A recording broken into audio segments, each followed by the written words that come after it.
I think the biggest reason for choosing Hong Kong had to do with Hong Kong cinema. At the time we were watching a lot of like Hong Kong cinema action flicks and just loved like the action, loved the setting. So for us it was just made perfect sense to bring the action, bring an open world game to somewhere that gamers had never been before. Got this meshing of cultures. You've got the Eastern culture and the Western culture. The Western culture being the British involvement in Hong Kong, and how those two cultures have sort of been fused together over the past century and a half. It has really shaped that city. You have the crazy extremes and the crazy characters just there for your enjoyment. Watching movies, we all love watching action movies, but that wasn't enough. And reading books, and there are lots of them about the cops' relationship with the triads, that wasn't enough. We wanted to go there and experience it and understand not just what it meant to be there, but the elements that they could bring back. For the first time, we experienced the city through the viewfinder of our cameras, so we were just taking photos nonstop. There are parts of the city where it felt like you were just walking in a canyon of signage, you know what I mean? And then from there, the following day, you go to a different part of the city where it feels vast and open and modern. And you're seeing a building that's over 100 stories tall, and next to it, there's a tiny little temple.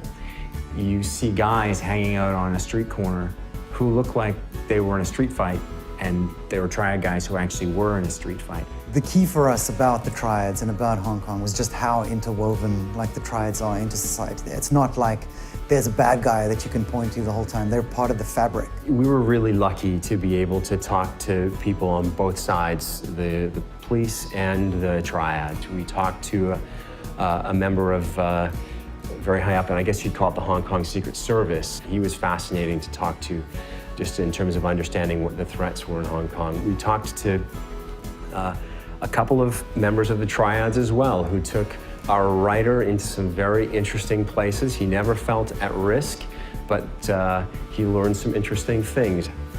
We heard a story when we were there with one of our contacts driving around the city. He told us about a particular entertainment figure who, during his program, had said some rather nasty things about one of the local triad leaders, and that this guy was chopped. Chopped being the term of being attacked by a triad but left alive. No sooner had he told us the story than we drove around a corner, and he said, well, there he is. And sure enough, there was this guy walking down the street who we passed, who was years after the attack, but very visibly limping and very visibly maimed. Hong Kong has such a kind of chaotic and multi-layered architectural approach to it, which allowed us to do many new things with the way the player traverses the environment.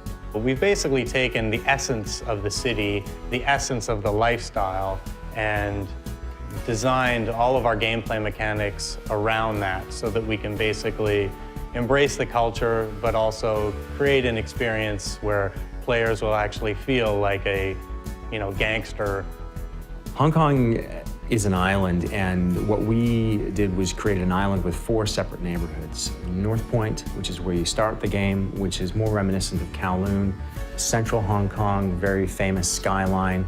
Kennedy Town, built on the side of one of the hills in Hong Kong, more of an affluent neighborhood, and then Aberdeen Harbor around the back of the island. The traffic is on the left-hand side of the street.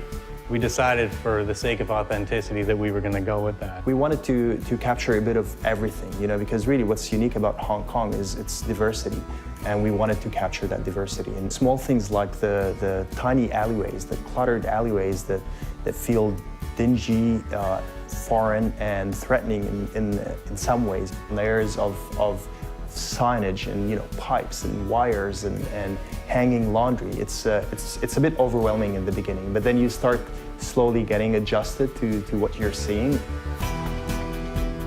If you want to spend time just roaming around the island, enjoying the races and the mini games and the events and favors and shopping and all that kind of stuff, then that's entirely there for you to do. The final result is a city that feels authentic, but at the same time, it's fun to explore and to experience.